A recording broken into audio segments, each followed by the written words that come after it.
आणि आपलं ध्येय आपलं हे म्हणजे आपल्याला हेच करायचं आहे की आपला मृत्यू कधी येईल आपल्याला माहीत नाही. आणि माहीत नाही तर त्या अगोदर आपल्याला काहीतरी तयारी करायला पाहिजे की मृत्यू कधी पण येऊ शकतो. मग त्या अगोदर आपल्याला त्या मृत्यूला सामोरं जाण्यासाठीची तयारी काहीतरी आपल्याकडं पाहिजे. तर त्यासाठी आपल्या ह्या श्लोकामध्ये सांगितलं की दिवसाचे 24ही तास काय करायला सांगितलंय? नाम, भगवंतांचं नाम घ्या, भगवंतांचं रूप पहा, भगवंतांचं दिव्य गुण पहा, भगवंतांच्या लीला ऐका आणि भगवंतांचं स्मरण करण्यामध्ये घाला. तर आपण जर एक विचार आपल्या मनाला एक प्रश्न विचारला, तेवढा मोठा दिवस दिला 24 तासाचा, पण आपल्या या 24 तासामध्ये आपण भगवंतांचं नाम, रूप, गुण, लीला या गोष्टीसाठी किती वेळ देतो आपण? हरी बोल.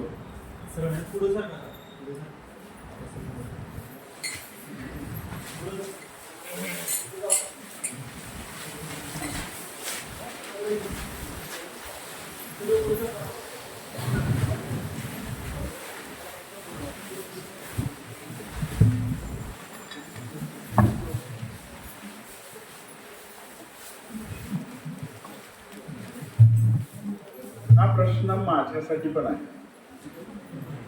म्हणजे तिथं महाराज बसलाय, महाराज तर माहित आहे पण चुकून बसले आज या ठिकाणी. तर आपण या 24 तासामध्ये खरंच मनाला प्रश्न विचारण्यासारखा आहे की 24 तासामध्ये किती वेळ आपण भगवंतांच्या नाम, रूप, गुण आणि लीला यासाठी देतो? आपल्या मनालाच विचारायचं, आपलं उत्तर मनाला आपल्याला भेटून जाईल. आपला लोकांना काही सांगायची आवश्यकता नाही. तर हा याच्यामध्ये सांगितलं की 24 तास भगवंतांसाठी द्या. मग आपल्यासाठी काय? आपल्यासाठी काहीच नको. आपण हे सगळं भगवंतांसाठी दिलं तर भगवंत काय करायचं ते आपलं सगळं भगवंत विचार करतील आपला की या जीवाचं काय करायचं, मला त्या जीवाला पुन्हा या जन्म मृत्यूमध्ये अडकवायचं का, ह्या जीवाला आपलं ह्याच्यामध्ये वैकुंठामध्ये घेऊन जायचं की गोलोक वृंदावन मध्ये घेऊन जायचं का स्वर्गात ठेवायचं, तिथं पुण्य क्षीण झालं का पुन्हा खाली आपटवायचं, हे भगवंत ठरवतील. आपण काही ठरवू शकत नाही. तर आपल्याला फक्त एकच करायचं आहे, भगवंतांचं नाव घ्यायचं आहे. आणि भगवंत जर आपण त्यांचं नाव घेतलं तर काय, आपण नामामध्ये तर भगवंत कुठं असतात? आपल्या कामामध्ये असतात. आणि आपण कामामध्ये असेल तर भगवंत त्यांच्या धामामध्ये असतात.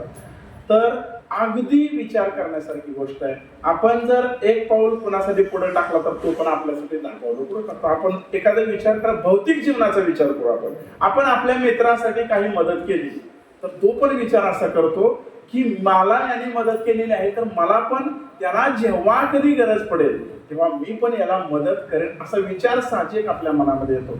अगदी तसंच आहे, हा व्यवहार आहे. आपण जर भगवंतांसाठी एक पाऊल टाकला, भगवंतांचं नाव घेतलं तर भगवंत सुद्धा भक्ताची काळजी 100% घेतात. भगवंत म्हणतात नमे भक्त्या प्रणश्यती, कधीही माझ्या भक्ताचं पतन होऊ देत नाही आणि सदैव भक्ताच्या मदतीसाठी भगवंत तयार असतात. बघा, आजचा विषय खूप सुंदर आहे, मृत्यूच्या वेळी भगवंतांचं स्मरण, चिंतन आणि कीर्तन. तर आपण बघितलं आपलं बालपण गेलं खेळण्यामध्ये, बरोबर आहे की नाही? बालपणामध्ये आपल्या आईनं वडिलांनी काही नाही सांगितलं, आमची पोरं भाग्यवान आहे की ह्यांना बालपणी पण भक्ती भेटत आहे. तर आम्हाला पण काहीतरी थोडीफार भेटलेली आहे, पण जेवढी ह्या मुलांना भेटत आहे, अगदी लहानपणापासून यांना चांगल्या प्रकारचं हे गायन करतात, चांगल्या प्रकारचं वादन करतात. आणि अशी ही बाल वयामध्ये जर आपलं आयुष्य, बाल आयुष्य म्हणजे बालपण जर आपलं खेळण्यामध्ये गेलं असेल आणि जवानी जर आपली कशामध्ये गेली असेल, भोग करण्यामध्ये, आणि मग येतं म्हातारपण. या म्हातारपणामध्ये आपलं सगळेच अवयव असे हालायला लागतात. ना आपण माळ धरू शकत, ना आपण मुखातून आपल्या नाव घेऊ शकत. तर आपल्याला काय करायला पाहिजे? एक श्लोक येतो, कृष्णा त्वदीय पदपंकज पंजरांतम अद्येव मे विशतु मानस राजहंस प्राणप्रयाण समये कपवात पिते कंठावरोधन विदो स्मरणं कुतस्ते. हे कृष्णा, हे भगवंता, कंठावरोध नविदो स्मरणं कुतस्ते. जेव्हा कंठामध्ये वात, पित्त आणि कफ हे सगळं जेव्हा आपण म्हातारा होतो ना, तेव्हा हे सगळं या कंठामध्ये येतं. आणि या कंठामधून तुझं नाव माझ्या मुखातून येऊ शकणार नाही. आणि मला तुझं स्मरण पण व्हायला पाहिजे. म्हणून मला एक कृपा करा की मला माझ्या मुखामध्ये, अगदी खरं तर आपण विचार असा करायला पाहिजे की लहान वयामध्ये आपण भगवंतांचं नाव जर घेतलं तर तरुण वयामध्ये आणि म्हातार वयामध्ये सुद्धा आपल्याला भगवंतांचं नाव आठवणार आहे. मग इथं तुमच्या कंठामध्ये जर तुमच्या कफ, वात, पित्त आलं असेल तरी पण स्मरण तुम्ही भगवंतांचं करू शकता. अगदी तुम्ही मुखामधून नाव नाही घेऊ शकला तरी भगवंतांचं स्मरण तुम्हाला व्हायला काय हरकत नाही. तर मृत्यूच्या वेळी भगवंताचं स्मरण होण्यासाठी आपल्याला काय करायला पाहिजे? तर भगवंतांच्या प्रिय भक्तांच्या चरण चिन्हाचं अनुगमन करायला पाहिजे असं याच्यामध्ये सांगितलं. आणि भक्तांच्या मार्गदर्शनाखाली भगवंतांची सेवा करायला पाहिजे. काय सेवा करायची? तन, मन, धन. जो धनी व्यक्ती असतो, जर आता आपण दान भरपूर केलं, आपलं नशीब आहे की काही लोकांचं नशीब असं असतं बघा, ते धनवान लोक असतात आणि यांचं कर्म असं असतं की त्यांनी पूर्वी काहीतरी दान केलेलं असतं आणि त्याच्यामुळं त्या मुलांचा जन्म हा श्रीमंत कुटुंबामध्ये होत असतो किंवा झालेला असतो. तर जो खूप अन्नदान करतो त्याला पुढे जाऊन चांगल्या प्रकारचं अन्न मिळतं. जो धनाचं दान करतो तो श्रीमंत कुटुंबामध्ये जन्माला येतो. आणि जो भगवंतांची मनोभावे सेवा करतो, जो अगदी तनानं, मनानं आणि धनानं सेवा करतो, त्याला भगवत धामाची प्राप्ती 100% होते. बघा, आपल्याला म्हातारपण आलं तर आपल्याला हे आठवायला पाहिजे. त्याच्यासाठी आपल्याला काय करायला पाहिजे? एक भक्त होते, एका भक्ताच्या कडं म्हणजे तो वयानं म्हणजे म्हातारे झाले आणि काही त्याचे शिष्य त्यांच्याकडे गेले आणि त्यांना सांगितलं की महाराज, तुमच्या मुखातून आपण जर नाम तर येऊ शकत नाही, तुमचं वय एवढं झालेलं आहे, मग तुम्ही काय विचार करता, म्हणजे काय नेमकं करता? तुम्ही मंत्र नाम तुम्ही हातामध्ये धरू शकत आणि मग तुम्ही काय करता? तर त्या महाराजांनी खूप सुंदर उत्तर म्हणजे सांगितलं की मी हे स्मरण करतो. काय स्मरण करतो? तर मी भरपूर यात्रा केल्या, वृंदावन, द्वारका, आता द्वारकेची यात्रा गेलेली आहे. वृंदावनची यात्रा कितीतरी वेळा झाली आपली या महोत्सव केंद्राची. द्वारकेची आता दुसरी यात्रा आहे. अजून ऑगस्ट मध्ये अजून एक आहे. वृंदावन फेब्रुवारी मध्ये असतं. जगन्नाथपुरी जानेवारी काही डिसेंबर जानेवारी मध्ये जाणार आहे. अयोध्या झाली, पुन्हा प्रयाग, काशी, कितीतरी यात्रा. म्हणजे ह्या यात्रा मी भरपूर केलेल्या आहेत आणि मला त्याचं स्मरण, भगवंतांच्या लीलाचं स्मरण मी सध्या करतो.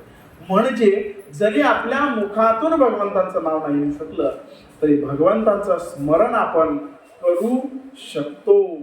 पण भगवंतांचं स्मरण होण्यासाठी आपल्याला जवानीमध्ये आपण यात्रा करायला पाहिजे ना. बुढापे में कशी यात्रा करणार? आपल्याला पाय चढून म्हणजे चालता येत नाही, गोवर्धन परिक्रमा कशी करणार? मग रिक्षात बसून का होईल? करतोय आपण. पण तेच जर आपण तरुण असताना गेलो, पण आपण विचार असा करतो, तरुण असताना नको लय काम आहे, जरा थोडस निवांत झालं, पोरं मोठी झाली का मग जाऊ. पोरं मोठी झाली का परत त्यांची लग्न आली, लग्नानंतर जाऊ, लग्न झाली का पोरं ते नातू आलं, नातू जरा थोडं खेळवायला लागते, मग जाऊ. असं करत करत करत करत आपण कधी म्हातारे झालो कळत नाही. आणि मग शेवटी विचार डोक्यात येतो, जन्मा येऊन काय केले, रात्र गेली दिवस गेले, जन्मा येऊन तो काय केले. काय केलं जन्मा येऊन आपण? रात्रंदिवस त्या गाढवासारखं आपण काम करत राहिलो. आणि आपला मृत्यू समय, अंतिम समय जवळ आला, तर अंतिम समयी भगवंतांचं नाव आपल्या मुखामध्ये येण्यासाठी अगोदर आपल्याला तयारी करावी लागते. अगदी आपल्याला कळतं तेव्हापासून तयारी करावी लागते, तर आपल्याला भगवंतांचं नाव आपल्या मुखामध्ये येणार आहे. एक भक्त होते, एक भक्त रघुनाथ नावाचे, एक खूप सुंदर अशी कथा आहे बघा. जगन्नाथ भगवंतांचे भक्त, कितीही संकट आलं तर काय करतात, ते केवळ भगवंतांचाच धावा करतात. इतर कुणालाही बोलवत, भौतिक लोकांना बोलवत नाही. त्यांना माहिती आहे भौतिक लोक कसे असतात, कामापुरते मामा असतात. म्हणजे याच्याकडून जोपर्यंत मला काहीतरी भेटतं तोपर्यंत आपल्यासारखे असतात. जेव्हा आपल्याकडे पैसा असतो तोपर्यंत आपल्याकडे येतात. आपल्याकडचे पैसे संपले, हळूहळू काढता पाय काढून ते आपण बाजूला निघून जात असतात. तर असे रघुनाथ नावाचे एक महान भक्त होऊन गेले. कृष्णचंद्र महापात्रा नावाचे भक्त होते. ते खूप धनी होते, श्रीमंत होते. आणि केवळ श्रीमंत असून उपयोग नाही, तर ते खूप मोठी संत सेवा करत होते. सगळ्या बऱ्याच साधूंना ते बोलवायचे, त्यांच्या घरी जेवण, त्यांना प्रसाद, त्यांना दान द्यायचे. असे हे कृष्णचंद्र महापात्र नावाचे व्यक्ती होते, भक्त होते.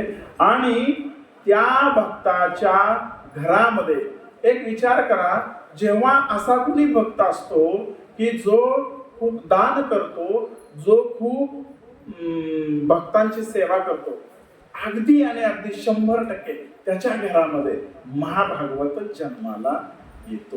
ही 100% खरी गोष्ट आहे. अगदी याचप्रमाणे या कृष्णचंद्र महापात्रा या भक्ताच्या घरी एका महान व्यक्तीचा जन्म झाला. त्यांचं नाव आहे रघुनाथ. लहानपणापासून हे रघुनाथ संतांजवळ बसायचे. जेव्हा त्या कृष्णचंद्र महापात्रांच्या घरी संत मंडळी यायची आणि मग त्यांच्या शेजारी लगेच बसायचे, लगेच कीर्तन चालू, लगेच जप चालू, 1 माळ करा, 2 माळ करा. आणि त्या साधूंच्या संघाबरोबर ते आपला वेळ वाया घालवायचे, खूप जप करायचे. आणि ऐकत त्यांना एक वेळ असं वाटलं की मला पण भगवंतांना भेटायचं. कसे असतात भगवंत, कसे असतात श्रीकृष्ण, कसे असतात प्रभू रामचंद्र, कसे असतील जगन्नाथ. आणि सदैव कानावर काय पडतंय, हे नामस्मरण पडतंय. सदैव नाम, गुण, रूप, लीला हे सदैव कानावर पडत असल्यामुळं त्याच्या डोक्यात साहजिकच एक विचार आला की मला पण काय करायचंय, भगवंतांना भेटायचं आहे. आणि मग प्रणाम करायचे भगवंतांना. आणि कितीतरी वेळा प्रणाम. आपल्यात पण काही भक्त प्रणाम करतात, कोण आलं भक्त का लगे डोकं टेकतो. आणि तसं करायला पाहिजे, नम्र असायला पाहिजे. आपण नम्र असेल तर आपल्याला फायदा होणार आहे, लक्षात घ्या. तर ह्या रघुनाथ अगदी अशा प्रकारे चांगली सेवा करत असताना रघुनाथांचं वय झालं वर्ष 17. आणि हे रघुनाथ पूर्वी लहान वयामध्येच काय व्हायचं, लग्न व्हायचं. आता किती वयामध्ये लग्न होतं? 25 तर होतच नाही, 30, 35 पण. आणि 35च्या पुढे गाडी गेली का गाडीच संपला, विषयच म्हटला, बरोबर आहे. पण पूर्वीच्या फार पूर्वी ह्या रघुनाथाचं वय 17 वर्षामध्ये झालं. त्यांचा विवाह झाला कुणाबरोबर? एक कलावतीपूर नावाचे गाव जगन्नाथपुरी पासून जवळ आहे. तर तिथल्या गंगाधर किरण नावाच्या एका धनिक बलाढ्य धनवान असणाऱ्या एका व्यक्तीच्या मुलीशी, तिचं नाव अन्नपूर्णा, तिचंही वय साधारण 13-14 वर्ष. कथा नीट आहे का बरं का? कळतंय ना काय बोलतोय? नाहीतर माझं ते एकट्याच बोलत आहे. तर ह्या अन्नपूर्णा नावाच्या मुलीशी, खूप सुंदर मुलगी, रूपवान गुणवान, तिच्या घरचेच वाईट होते, पण ही मुलगी मात्र अतिशय दिसायला सुंदर, गुणानं सुंदर. नुसतं दिसायला सुंदर असून उपयोग नाही, गुणानं सुंदर असलं पाहिजे. माणूस शोभून दिसतो तो कशानं दिसतो? गुणानं शोभून दिसतो. भले तो काळा असेल, सावळा असेल, परंतु त्याचे गुण जर चांगले असतील तर त्या रूपवान पेक्षा गुणवान महत्वाचं आहे. तर अशी ही अन्नपूर्णा नावाची मुलगी, आणि मग या अन्नपूर्णा नावाच्या मुलीशी यांचा विवाह झाला. या रघुनाथला वाटायचं की मला भगवंतांना भेटायचं होतं, हे मला मध्येच येऊन कोण भेटलं, की कोण मुलगी आली मला भेटली मध्येच. त्यांचं त्याच्यामध्ये मन लागत नव्हतं. आणि मग अन्नपूर्णा सुद्धा खूप निष्ठावान होती, पतीवर तिची खूप निष्ठा होती. आणि हे दोघांचं समजा ह्या रघुनाथ आणि अन्नपूर्णा दोघांचं विवाह छानपैकी झालं सगळं, आणि हे आपलं जीवन जगत आहेत. परंतु रघुनाथांना काहीही त्या लग्नामध्ये विवाहामध्ये रस नाही. ते केवळ जय जगन्नाथ स्वामी, जय जगन्नाथ, जय जगन्नाथ स्वामी, जय जगन्नाथ, बोला जय जगन्नाथ, जय जगन्नाथ, जय जगन्नाथ स्वामी, जय जगन्नाथ. कीर्तन सुरू झालं काही कळत नाही मला. तर हे जगन्नाथाचे इतके भजन करायचे, सदैव जय जगन्नाथ, जगन्नाथ, जगन्नाथ, जगन्नाथ, जगन्नाथांचंच गुणरूप नाम लीला त्यांचं सगळं त्यांना आठवायचं. आणि असं करत करत करत असताना ह्यांचे वडील, रघुनाथाचे वडील, काय नाव? कृष्णचंद्र महापात्रा. हे काय झाले, वय झाले यांचं, पण हे सुद्धा इतके गुणवान होते की कुणालाही काही गरज पडली तर कुणी या, पैसे घेऊन जावा माझ्याकडून, तुम्हाला जमलं तर द्या, नाहीतर तुमचं मन झालं, हा आपण नेलेत बरं का यांचे पैसे, कामाला आले आपल्याला देऊन टाकायला पाहिजे, तुमचं मन झालं तर द्या, नाही झालं तरी. अशा स्वभावाचे हे रघुनाथचे वडील होते. आणि मग हे वय झालं यांचं, आणि वय झाल्यानंतर यांनी विचार असा केला की त्याने रघुनाथला जवळ बोलावलं आणि रघुनाथला सांगितलं की हे रघुनाथ, मीही माझ्या आयुष्यामध्ये काही कर्ज घेतलेलं, आणि हे कर्ज मी मरायच्या अगोदर त्या सगळ्या लोकांचं काय करायला पाहिजे, तू द्यायला पाहिजे. आपण कधी असा विचार करतो का? आपण असा विचार करतो कर्ज लय घ्यायचं आणि मरून गेलं का परत मागायचं, काय भानगड नाही, काही विषयच येत नाही. मागचे हात वर करते ते असे, आम्हाला काय माहिती नाही, आम्हाला काय सांगितलं, असा विचार आपला आहे. पण या व्यक्तीचा विचार महान आहे, कारण भक्त हे महान असतात. त्यांनी विचार केला, मी पैसे कुणाला दिले हे मागू नको, ज्यांच्याकडून मी पैसे आणले होते, म्हणजे काही कर्ज घेतलं होतं, त्यांचं मात्र कर्ज तू रघुनाथ काय कर, परत कर. आणि मग हे सांगितल्यानंतर काही दिवसांनी, मला काही महिन्यांनी, रघुनाथांचे वडील भगवत धामामध्ये गेले, म्हणजे मरण पावले. आणि काहीच दिवसांनी त्यांची जी पत्नी होती ती सुद्धा आपल्या पतीच्या निधनानंतर ती सुद्धा मरण पावली. आणि या रघुनाथाकडं आता माणसं यायला लागली. कशासाठी सांगा? हा कर्ज. मग ज्यानं काय कर्ज घेतलं ती माणसं यांच्याकडे यायला लागली, सगळी रांगच लागली, हो ते आमच्याकडनं पैसे घेतले, मग रघुनाथ काय करायचे? रघुनाथ काय करायचे? हा किती घेतले? हा एवढे घेऊन जा. लगेच दुसरा माणूस ज्यानं काय घेतलं. किती विचित्र स्वभावाची लोक बघा. हा व्यक्ती विचार काय करतो, मी मरलो तरी माग मला कुणाचं देणं लागू नये, असा विचार काही व्यक्तींचा. काही व्यक्तींचा विचार काय की आपण त्यांच्याकडनं घेतलं नाही किंवा आपण त्यांना दिलं नाही तरी सुद्धा त्यांच्याकडून घेऊन यायचं. ही अशी समाजातल्या काही वाईट प्रवृत्तीची लोक असतात. मग ते रघुनाथ पण रघुनाथच आहेत. ते त्यांनी काय केलं, कुणी आलं किती घेतले ते अमुकडे देऊन टाकले. असं करत करत रघुनाथाकडे जेवढं काही होतं सगळं संपलं, फक्त राहिलं घर. आणि मग आणखी काही लोक आली म्हणून त्यांनी काय केलं, घर पण देऊन टाकलं, घर पण विकून टाकलं आणि सगळे पैसे देऊन टाकले. आता काय राहिलं नाही रघुनाथाकडं, फक्त त्यांची पत्नी आणि ते दोघच राहिले. आणि मग हे भिकारी झाले, रघुनाथ भिकारी झाले. ही बातमी त्यांच्या सासरवाडीला कळली म्हणून सासरवाडीचे आले आणि त्या अन्नपूर्णाला घेऊन गेले. काय भिकारी राहिला म्हणजे या भिकाऱ्याकडे काय आहे, नुसतं बसते जगन्नाथ जगन्नाथ जगन्नाथ करत. आणि काय आहे याच्याकडं, आणि काय माझी मुलगी किती धनवान, माझ्या घरची मुलगी, आणि या काय भिकाऱ्याला मी दिली म्हटलं.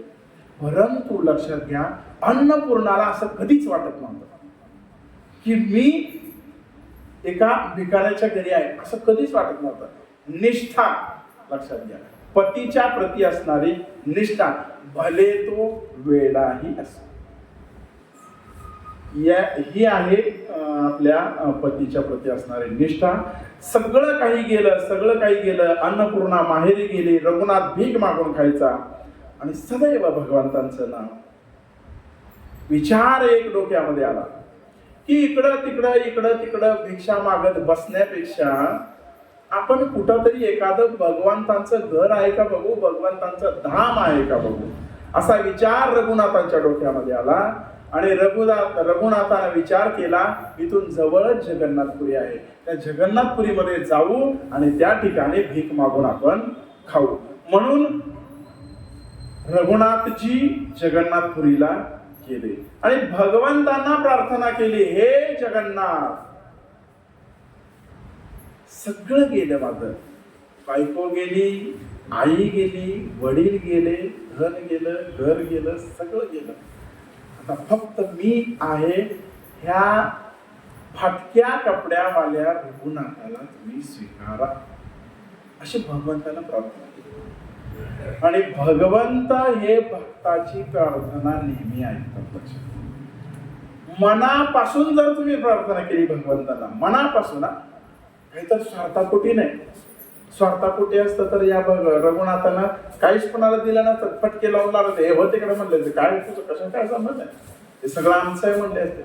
नाही, पण रघुनाथांनी सगळं देऊन टाकलं. कारण त्यांना माहिती होतं की या संसारामध्ये अडकलं तर काय होतंय, अडकतच राहते. पाय ह्याच्यामध्ये एक पाय उचलून असा टाकला का पुढे चिखलात रुततोय. आपल्याला वाटते मागचा पाय उचलून पुढे जाईल, पण पुढे पण तो चिखलातच रुततो. आणि मग असं करत करत आपण त्या संसाराच्या या महासागर भवरोगामध्ये, प्रभूजी सांगतात ना, भवरोगामध्ये आपण काय करतो, बुडून जाईल. म्हणून जगन्नाथपुरीमध्ये जाण्याचा निर्णय रघुनाथानं घेतला. आणि त्या ठिकाणी भगवंतानं मनापासून प्रार्थना केली की हे जगन्नाथ, मला तुम्ही स्वीकारा. ह्या येड्या माणसाला तुम्ही काय करा, स्वीकारा. आणि भक्ताची प्रार्थना न ऐकणारे भगवंत कसले, त्यांनी प्रार्थना ऐकली. भगवंत जगन्नाथ भगवंत या रघुनाथच्या स्वप्नात गेले आणि रघुनाथ, मी तुला स्वीकारलेला आहे, तू माझा भक्त आहेस, मी तुझा, तू माझा, विठ्ठल माझा, मी विठ्ठलाचा. तसं जगन्नाथ भगवंत म्हणले, मी तुझा आहे आणि तू माझा आहेस. आणि ही बातमी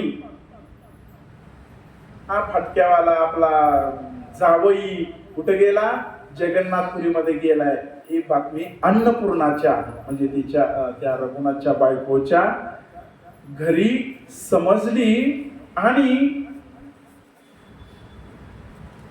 फाटके कपडे आपला जावई घालतोय, जगन्नाथपुरीमध्ये आहे, आणि मग आपल्या या मुलीचं वाटोळं झालं. म्हणून ह्या मुलीच्या घरच्यांनी विचार केला, तिचा काहीच विचार घेतला नाही, पण हिने मनानेच विचार केला, हिचा आपण काय करू, लग्न लावून घेऊ. आता तो तर काय, तो जगन्नाथाशिवाय दुसरं काय, आता काय नकोच आहे त्याला.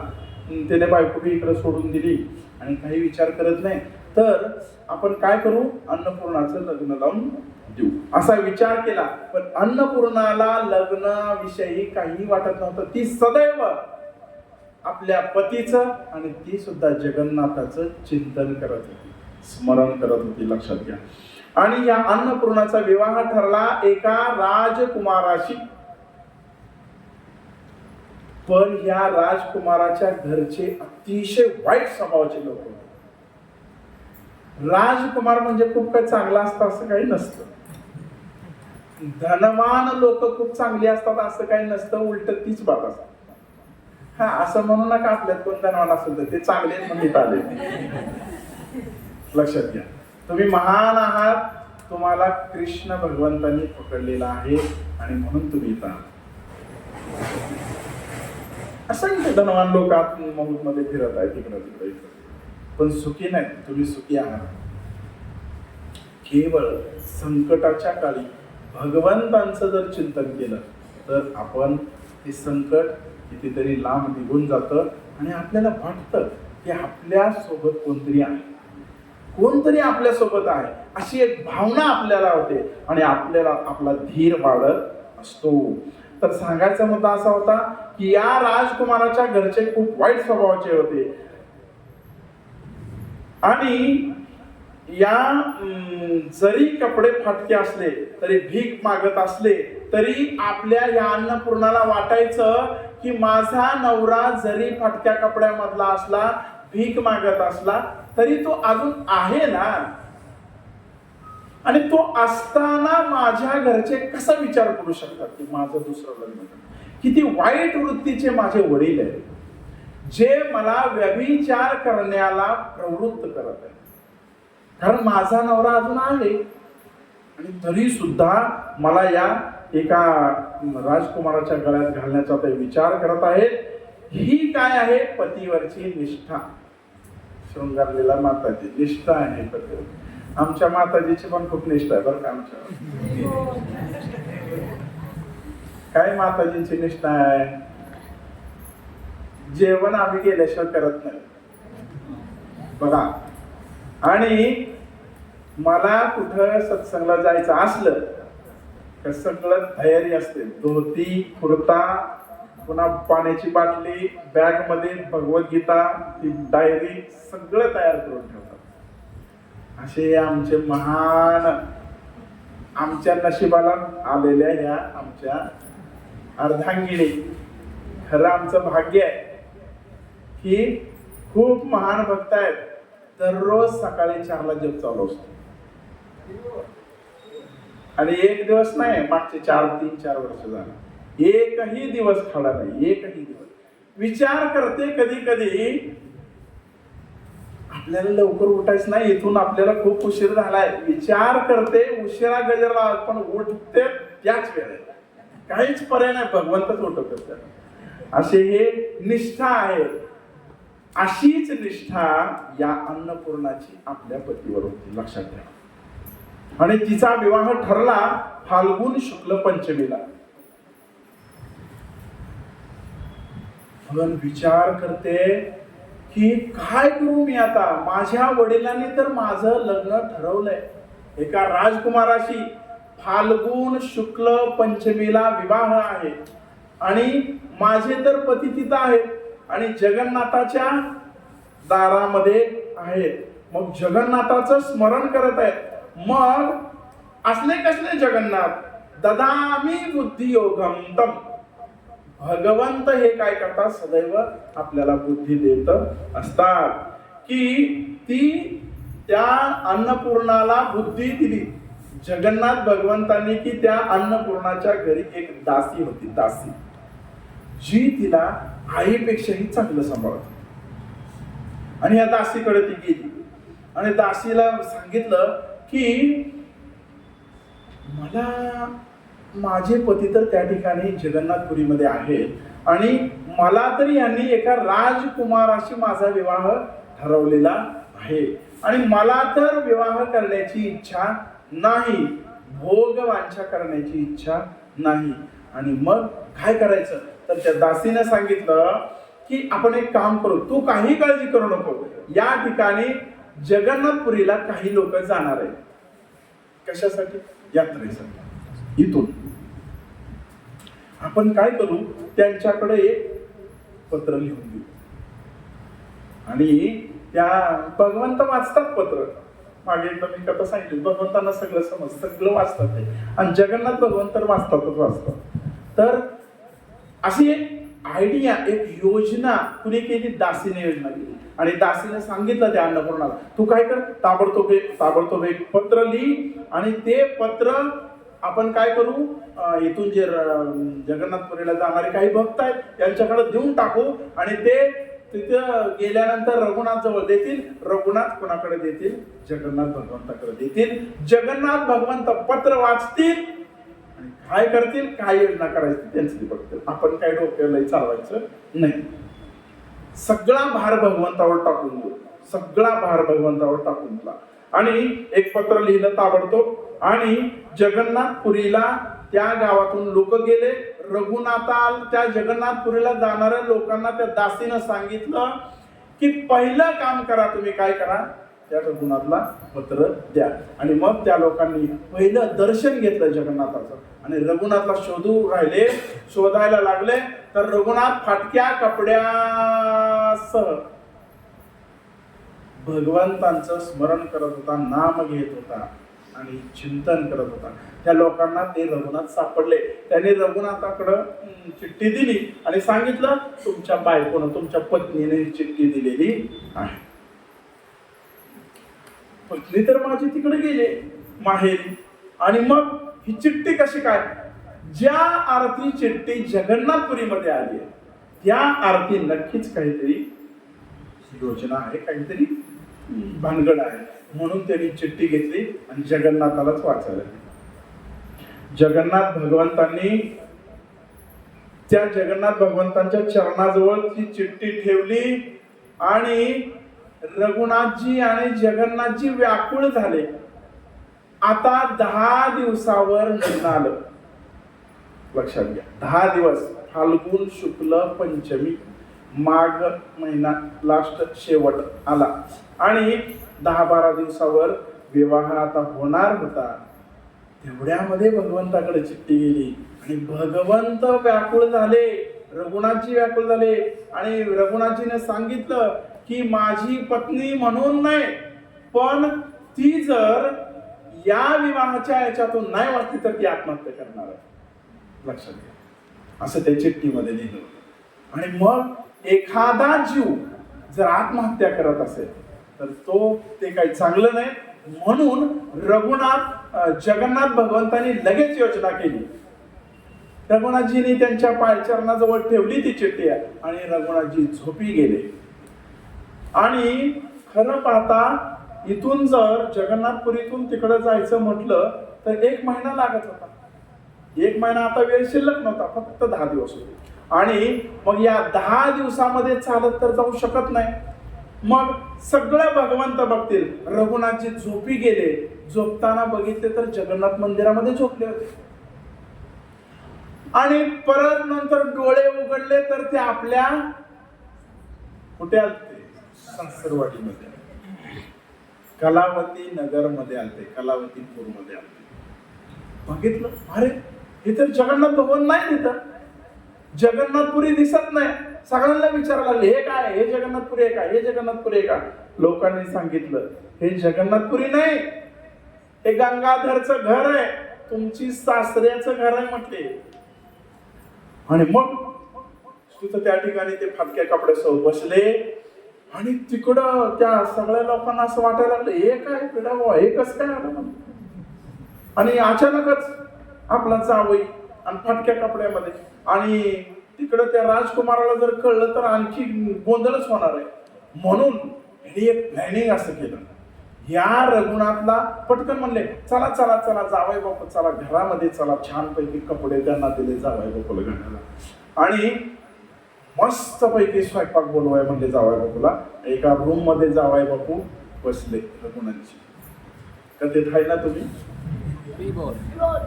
तर रघुनाथजी त्या ठिकाणी बसले. अन्नपूर्णाला समजलं भगवंतांना माझी हाक ऐकलेली आहे, माझे पतिदेव आलेले आहेत.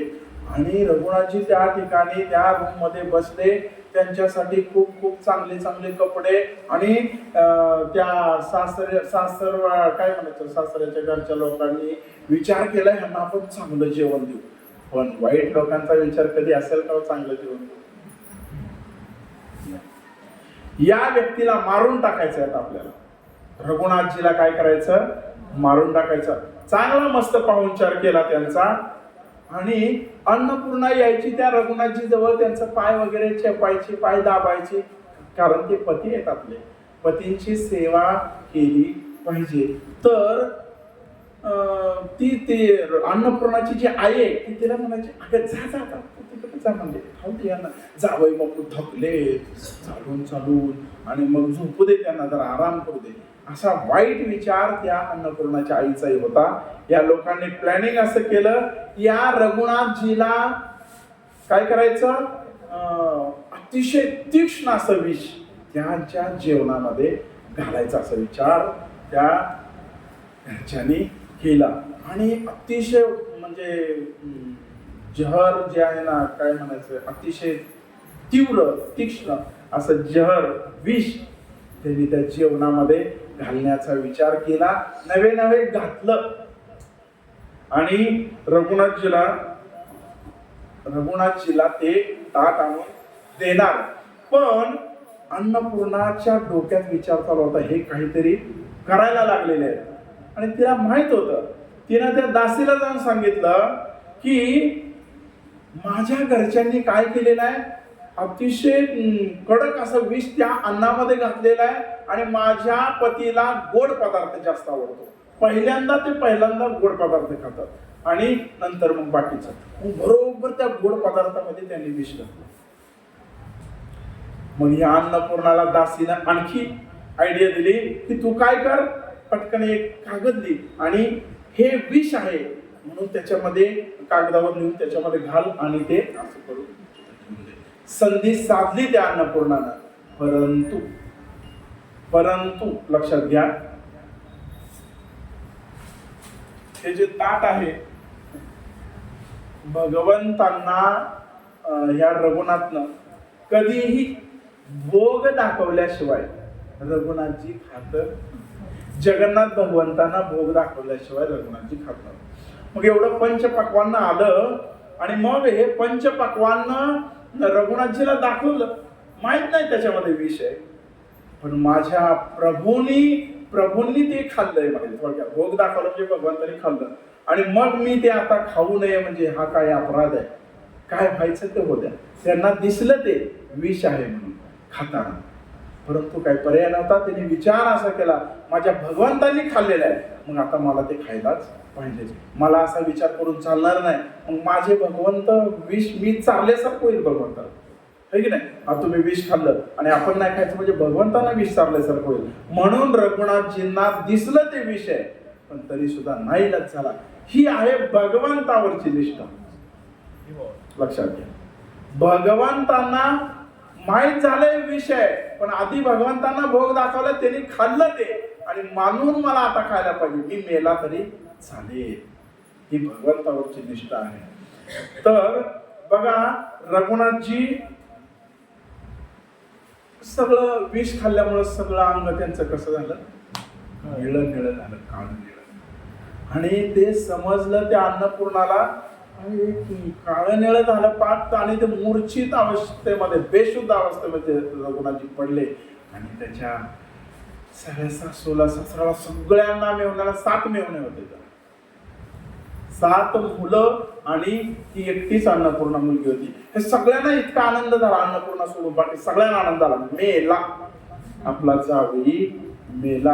हे सगळे आनंदी आनंद. आता आपल्या मुलीचा विवाह राजकुमाराशी लावून द्यायचा छानपैकी थाटामाटामध्ये.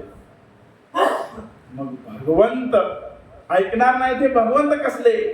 अन्नपूर्णानं भगवंतांचा धावा केला. जगन्नाथ हे प्रभू, माझे पती विष खाऊन बेशुद्ध पडलेले आहेत आणि तुम्ही त्या जगन्नाथपुरीमध्ये काय करत. भक्ताचा धावा. जेव्हा भक्त हात वर करून भगवंतांचा धावा करतात ना, तेव्हा तिन्ही लोकांमध्ये भक्ताची हाक ऐकू जाते. लक्षात घ्या. आणि म्हणून या अन्नपूर्णाची हाक त्या जगन्नाथपुरीतल्या जगन्नाथ भगवंताकडे गेली आणि जगन्नाथ भगवंत क्षणामध्ये त्या ठिकाणी आले आणि त्या रूम मध्ये लख्खासा प्रकाश पडला. जगन्नाथ भगवंतांनी आपल्या रघुनाथ आपल्या भक्ताला जवळ घेतलं, त्याच्या डोक्यावरून हात फिरवला. तसं हळूहळू हळूहळू आपल्या रघुनाथांचं शरीर पूर्वीसारखं झालं आणि रघुनाथ हळूहळू शुद्धीवर आले. आणि हे जेव्हा त्या अन्नपूर्णानं बघितलं, पहिलं दर्शन अन्नपूर्णाला झालं. लक्षात घ्या, जगन्नाथाचं पहिलं दर्शन अन्नपूर्णाला झालं, जे रघुनाथांना पण नाही झालं. रघुनाथाने डोळे उघडले, भगवंत जगन्नाथपुरीमध्ये गेले आणि अन्नपूर्णाला मात्र भगवंत दिसले. जगन्नाथ भगवंत आले, त्यांनी माझ्या पतीला असं मांडीवर घेतलं, असं डोक्यावरून हात फिरवला आणि हळूहळू शरीर जे काळं निळं झालं होतं ते पूर्ववत झालं आणि माझे पती बेशुद्ध अवस्थेतून शुद्ध अवस्थेमध्ये आले. आणि जेव्हा का त्याने डोळे उघडले, भगवंत क्षणामध्ये तिथून निघून गेले. हे कोणाला दिसलं? अन्नपूर्णाला दिसलं. मग आता रघुनाथजी जिवंत झाले. मग त्याच्या घरच्यांना, त्या सासऱ्याला सासूला आनंद वाटेल का? आज लय दुःख झालं, एकदम दुःख झालं. आता काय करावं, हे मेलेलं बरं जिवंत झालं, काय याची श्रद्धा आहे. आणि मग रघुनाथजींनी सांगितलं आपल्या पत्नीला, हे बघ, मी आता कपडे वगैरे सगळे उतारले, फाटके कपडे आपली फाटकीच झोळी, फाटकेच कपडे. एवढंच असते म्हातारपणी आपल्याला, एवढंच घालायचं, फाटकेच.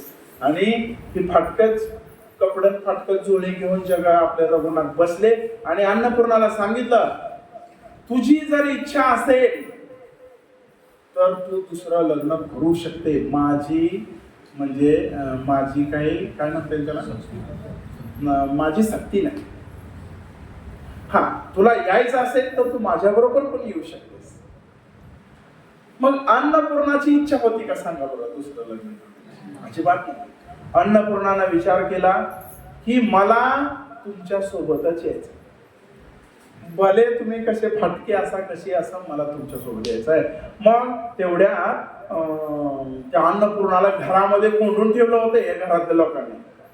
हे बाबा जिवंत झाले, हे काय घेऊन पण जाऊ शकतो, लगेच मेलेला जिवंत होतो, मग आपल्या मुलीला पण तो कसंही घेऊन जाऊ शकतो, म्हणून त्याला कोंडून ठेवलं होतं. पण तिनं असं खटखट खटखट खटखट वाजवायला चालू केलं. तसं तिचे वडील आले, म्हणले आता उघडूया. उघडलं आणि तिला सांगितलं की तुझी काय इच्छा आहे.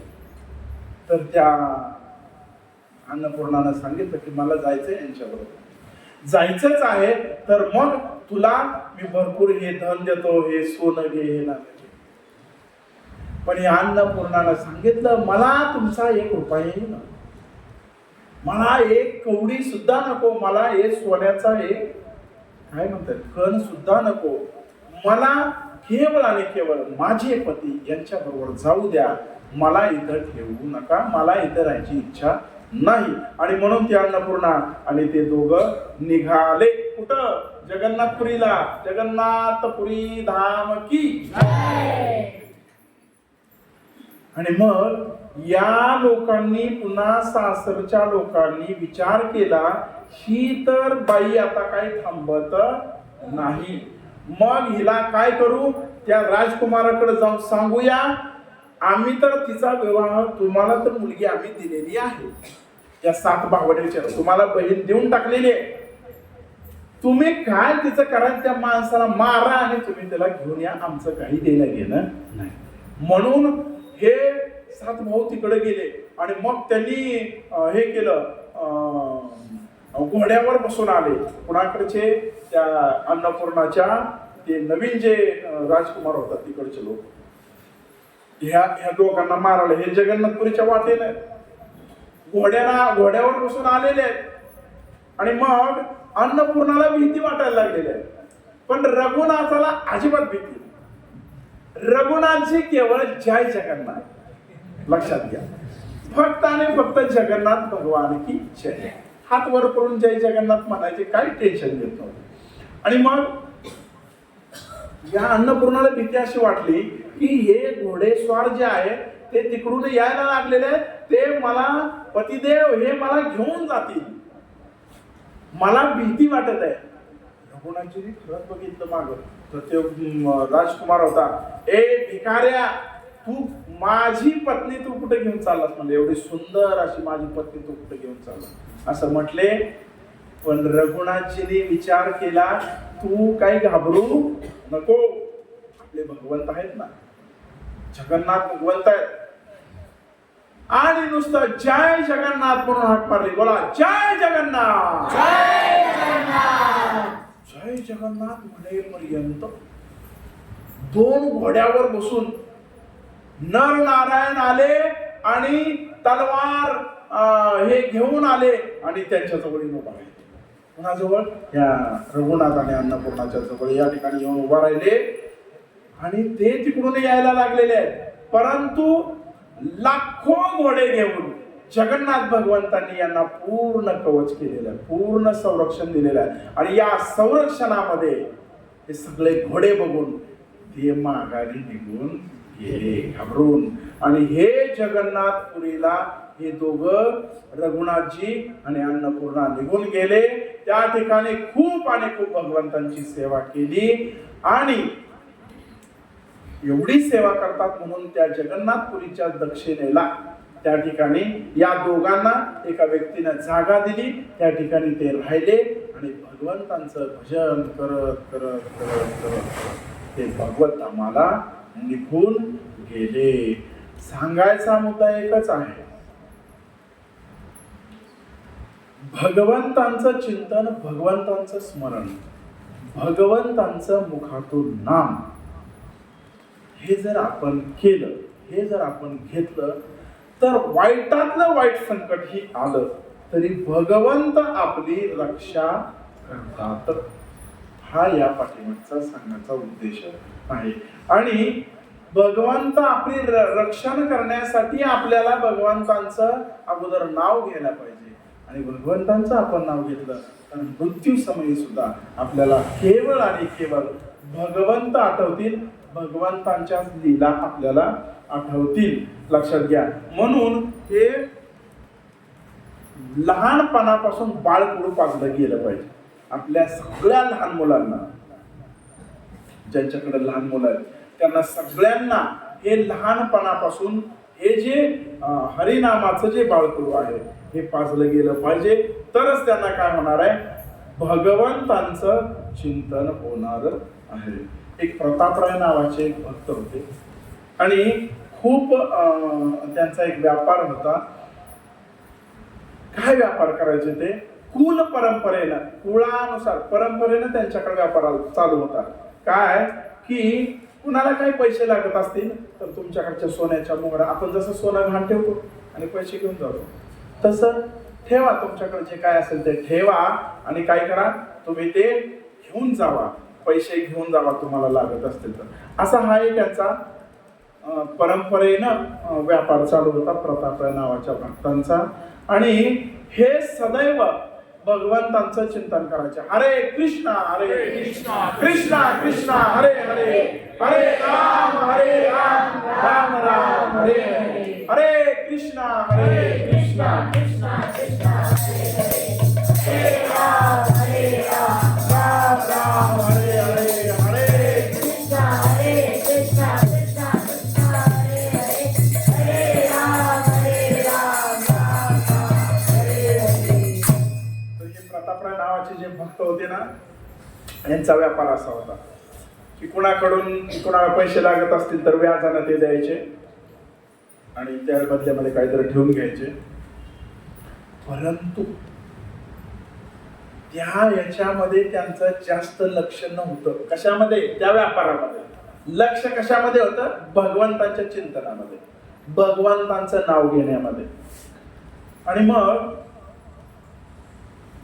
एकदा हे प्रतापराय मात्र असे धनवान व्हायला लागले आणि लोकांना असं कधी बघवत नाही की हा व्यक्ती तर काहीच करत नाही, नुसतं माळ घेऊन जप करत बसते आणि हे तर खूप मोठा झालाय, कधी धनानं पैशानं खूप मोठा झाला. लोकांना कधी बघवत का? काम करणारे आम्ही इथं राबतोय आणि आम्हाला काहीच मिळत नाही आणि नुसतं बसलंय आणि नुसतं व्याजाच्या पैशावर झालंय आणि जप करत बसतंय आणि एवढा श्रीमंत झाला, लोकांना बघवलं नाही. त्या ठिकाणचा जो काजी होता त्यांनी एक विचार केला की ह्या व्यक्तीचा आपण काटा काढायचा. समाजामध्ये लोक असतात असे. आणि मग 3 जणांनी प्लॅनिंग केलं की आपण काय करूया, आपण त्या प्रतापरायकडे जाऊ आणि त्याला सांगू की आम्हाला पैसे पाहिजे आणि त्याच्या बदल्यामध्ये आपण त्याला देऊ काहीतरी. आणि देऊ काहीतरी म्हणण्यापेक्षा आपण काहीतरी डुप्लिकेटच द्यायचं, सोनं बिनं काही ठेवायचं आणि मग परत आपण पैसे माघारी घेऊन जायचं, त्याला द्यायचं आणि आपलं साहित्य घेऊन यायचं. असं प्लॅनिंग केलं. पण प्लॅनिंग वाईट होतं, लक्षात ठेवा. त्यानं विचार असा केला की आपण जाताना त्यांना एक काजी आला आणि त्या काजीनं काय केलं, त्या एका बारक्या पिशवीमध्ये घेऊन आला तो काकणाचे तुकडे, सोन्याच्या मोहरा म्हणून. प्रतापराय तर नेहमी भजनामध्ये तल्लीन. यांनी सांगितलं की हो प्रतापराय आम्हाला जरा 10,000 रुपये पाहिजे. हा पाहिजेत का? ठीक आहे, या इथं सही करा. तुम्ही काय आणलंय ठेवायला? हे आणलंय ना, ठेवा त्या बॉक्समध्ये. काही बघितलं नाही काय ठेवलं काय नाही. हा किती पाहिजे? 10,000 रुपये. इथं सही करा. दिले पैसे आणि मग हरे कृष्ण हरे कृष्ण कृष्ण हरे राम राम राम चालू झालं यांचं. आणि तो व्यक्ती गेला त्या ठिकाणी ठेवून. पण काय ठेवून गेला? काकणाची तुकडं, असं काहीतरी दुसरंच. दुसरा एक व्यक्ती आला, तो पण म्हणला की मला असं पैसे पाहिजे. हो घ्या, काय आणलं तुम्ही? हे आणलंय, ठेवा त्या ठिकाणी. किती पाहिजे? 10,000 रुपये पाहिजे. इथे सही करा, घेऊन जावा. किती विश्वास आहे बघा. पण काही लोक वाईट असतात. तिसरा एक व्यक्ती आला, त्यांनी तसंच केलं. पैसे घेऊन गेला आणि सही केली, निघून गेला. आणि त्याने त्यांची कामं केली. 4-5 दिवसांनी परत काय झालं, पुन्हा तो काजी आला पैसे घेऊन मागाने. 10,000 रुपये काही व्याज, 500 रुपये काय असेल ते. हा घ्या म्हणला महाराज, हे 10,000 रुपये तुमचे व्याज. हा मग माझं कुठं आहे ते ठेवलेलं? हा तिथं आहे, तुम्ही जिथं ठेवलं तिथं घ्या म्हटलं. ते घेतलं त्याने. काय बदमाश माणूस आहे म्हणले, मी तुम्हाला सोन्याच्या मोहरा दिल्या होत्या, तुम्ही ह्याच्यामध्ये काकणं तुकडे पिकडे काय भरून ठेवलं. किती अजब करता की म्हणले. लोक असे सहज बोलतात. काय मूर्ख माणूस आहे, दररोज तिलक लावते म्हणून आणि जप करते, अजून जपमाळ कधी बघत हातात माळ असते आणि कसं वागते, सहज म्हणून जातात लोक. पण भक्तांना कधी म्हणायचं नसते तसं, लक्षात ठेवा. निंदा होते आणि भक्ताची निंदा केली का ते भगवंताला आवडत नाही. बघितलं काय या ठिकाणी? भक्ताची निंदा भगवंत कधीही सहन करत नाही, खरा भक्त असेल तर. लक्षात. तर ह्याने काय केलं, पैसे दिले आणि ते घेतलं. तर बघतोय काकणाचा मूर्ख आहे म्हणला तुम्ही. आणि सगळ्या गावामध्ये ही बातमी पसरवली की प्रतापराय काय करतो, सोन्याच्या मोहरा घेतो, लोकांना पैसे देतो, लोक पैसे द्यायला माघारी आले का परत काय करतो, त्याच्यात काकण्याचं तुकडं भरून ठेवतो. दुसरा पण व्यक्ती आला ज्याने ती पिशवी ठेवलेली, त्यांनी पण आला. किती रुपये? एवढे व्याज झालं, द्या. कुठं आहे माझी पिशवी? तिथं आहे म्हटलं, घ्या. आणि त्यांनी घेतली तर त्याच्यात पण ते सोन्या आपलं काकणाचे तुकडे. त्यांनी जाऊन गावामध्ये सगळीकडं दौडी पिटवली. तिसराही व्यक्ती आला, त्यांनी तसं केलं आणि सगळीकडं ही बातमी पसरली. ही प्रतापराय कसा आहे, मूर्ख आहे, तो नुसता असा लोकांना लुबाडतो. असं ही बातमी काय झाली, पसरली. आणि मग तिथला जो राजा होता, त्या राजानं काय केलं, प्रतापरायला शिक्षा केली. काय केलं, राजा आणि ते काही सैनिक आले, त्या प्रतापरायला घेतलं, त्याच्याकडचं सगळं साहित्य, काही धन होतं ते सगळं घेतलं. पण मला एक महत्वाचं तुम्हाला ठिकाणी सांगायचं, जेव्हा आपल्याकडं असं कोण समजा मी काही चोरी केली,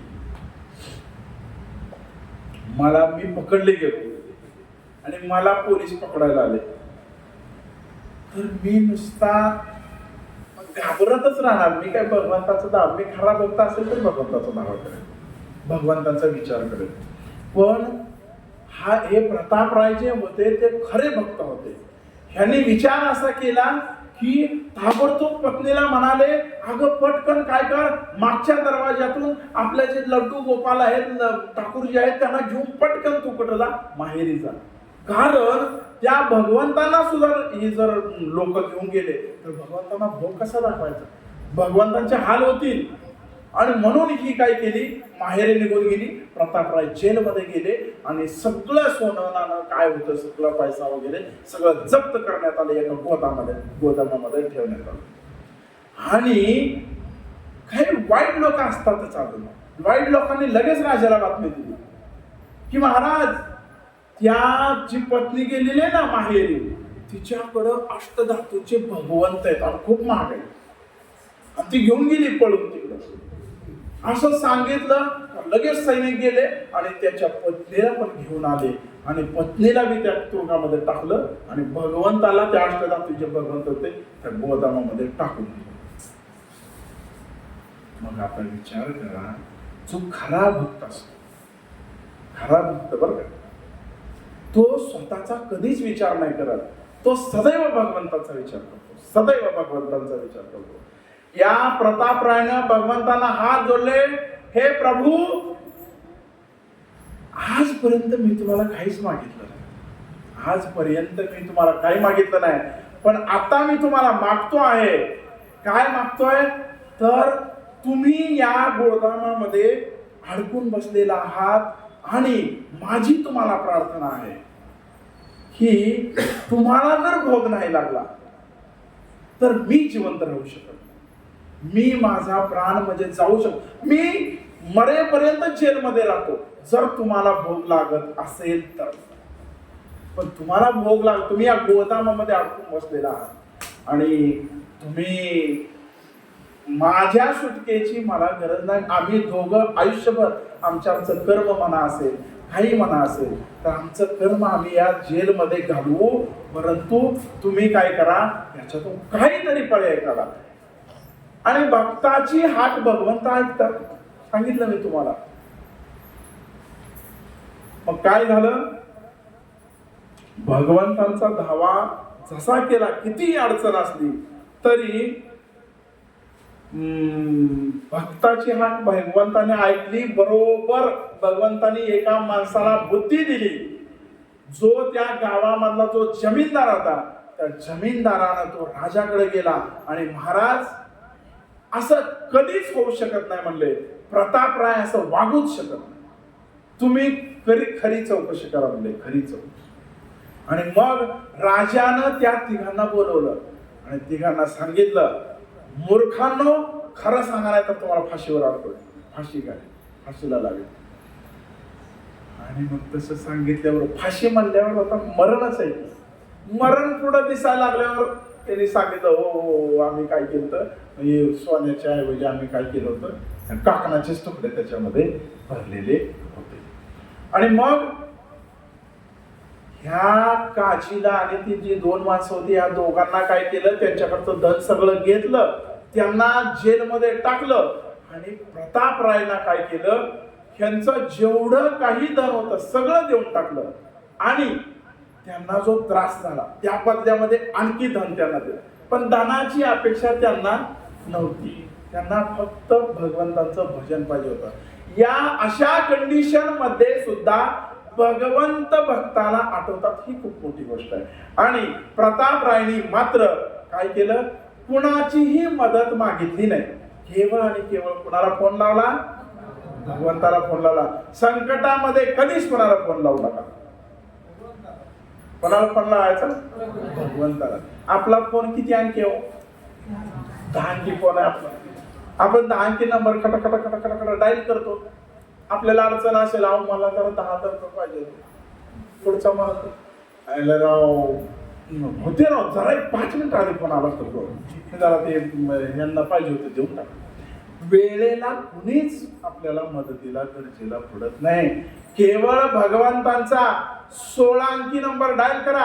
हरे कृष्णा हरे कृष्णा कृष्णा कृष्णा हरे हरे, हरे राम राम राम हरे हरे. 16 आणि 16 32. हरे कृष्णा कृष्णा कृष्णा हरे, 32 अंकाचे नंबर डायल करा आणि केवळ भगवंतांचा धावा करा. भगवंतच तुमची मदत करणार ना. या भौतिक जगात तुमचं कोणीच मदत करू शकत नाही, लक्षात ठेवा. म्हणून कसं असतं, रक्षकच कधी कधी भक्षक बनतो. कुत्र माहिती आहे आपल्याला, कुत्र बरीच लोक कुत्र सांभाळतात, पाळते ती कुत्र. मोठा चांगला असतं, भरपूर असतं, प्रभूजी नेहमी सांगतात त्याला लय काय आपल्याला खायला मिळत नाही ते त्याला खायला देतो. कुत्र्याला पाव, अजून काय बिस्किट. मग कुत्र्याची दुकानं पण झाली, त्याची औषधाची पण झालं, त्याचं दवाखाना बी झालं. आपलं आण घाण काय असतं ना, कुत्र्याचं चोळत बसतं. त्याचं स्वच्छ करायचं, सगळं आंघोळ घालायचं, शॅम्पून आंघोळ घालायचं. अरे पण ते कुत्रे एक दिवशी चावतंय ना. रक्षक आहे पण तोच काय होतोय, भक्षक बनतो. जेव्हा रक्षकाच्या अंगाला काहीतरी येते, म्हणजे काहीतरी संकट येतं, तेव्हा तो काय करतो, गोळी घालत असतो. मग रक्षक भक्षक बनतो. मग रक्षक आपण भगवंतानाच बनवूया. भगवंतानाच फोन लावायचा, कधीही कधीही भगवंतांना फोन लावायचा. आता भगवंताचा नंबर कोणाला माहिती आहे? भगवंताचा एकच नंबर आहे, हरे कृष्णा हरे कृष्णा कृष्णा हरे हरे, हरे राम राम हरे. द्रौपदीला भगवंताचा नंबर माहित होता, बरोबर आहे.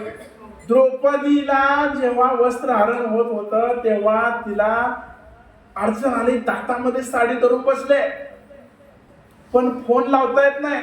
शेवटी तिनं फोन लावला, कृष्णाचा धावा केला, भगवंत क्षणात साडी होऊन भगवंत साडी झाली. कितीही ती साडी वडा ते साडी संपेना. जेव्हा गजेंद्र त्या मगरीच्या ह्याच्यामध्ये अडकले होते, तेव्हा गजेंद्राने फोन लावला, गोविंद. फोन लावला की गोविंदाला. भगवंत क्षणामध्ये आले. आणि भगवंताचा फोन लागतो, लगेच भगवंत येतात. हे बाकीचे लोक त्याचा फोन बी लागत नाही. आणि लोक हुशार आहेत, तुमची अडचण त्यांना माहित असते. तुमचा फोन आला का समजून घेतात, हे काहीतरी आपल्याला कधी नाही की यांचा फोन आलाय, कधीच येत नाही, पण आलाय आज. 100% काय करते, पहिल्यांदा उचलत नाही, नंतर एरोप्लेन मोडला टाकून देते. यांना माहित असतं की नक्की हे पैशासाठी फोन आलेला आहे. पण भगवंत हे असे दयाळू आहेत की भगवंत कधीही भक्ताच्या रक्षणासाठीच उभे असतात, बिगर चपलीचे. एकदा काय झालं, एक व्यक्ती आला कुठं, मंदिरामध्ये दर्शन घ्यायला. आणि मग मंदिराच्या बाहेर आपण चप्पल ठेवतो ना, मंदिराच्या बाहेर चप्पल ठेवतो आणि भगवंताकडे जातो, दर्शन घेतो, डोकं आपटतो तिथं आपण. आणि पुन्हा बसतो, काय बसू वाटलं तर, नाहीतर आपल्याला काम असलं तर निघून जातो पटकन. तसा एक व्यक्ती आला, दर्शन घेतलं, थोडा वेळ बसला, निघून गेला. बाहेर गेला तर चप्पलच निघली. लोक इतकी भारी येते, मंदिरात दर्शनाला येते, पण आपली जुनी चप्पल ठेवते ती, तसलीच नवी असते का घेऊन जाते. आणि घेऊन गेलं त्याची चप्पल. त्याला वाईट वाटलं, काय भगवंत आहेत राव हे. मी दर्शनाला कमीत कमी माझी चप्पल तर सांभाळायची खाली. मी एवढं याच्यासाठी एवढं पायपीट करत आलो. आणि जातच मला आपण त्या मित्राला सांगितलं, जातो मला भगवंताला, जातो सांगतो काय त्याला सांगतो, चप्पल सुद्धा राहून माझी तुम्ही सांभाळू शकत नाही एवढी. भगवंतांकडे आला आणि भगवंतांच्या चरणाकडे बघितलं आणि भगवंताला म्हणला, अहो काय तुम्ही माझी चप्पल तुम्ही सांभाळू शकला ना 2 मिनिटासाठी, फक्त लगेच ते करा. अरे भगवंत म्हणले, माझंच कोणतरी घेऊन गेले तर तुझी कधी सांभाळ, मला चप्पल नाही रे बाबा, माझं पण कुणीतरी घेऊन गेले. आपलं भगवंतांच्या चरणावर लक्ष नाही, आपलं लक्ष आपल्या पायतानावर लक्ष नाही.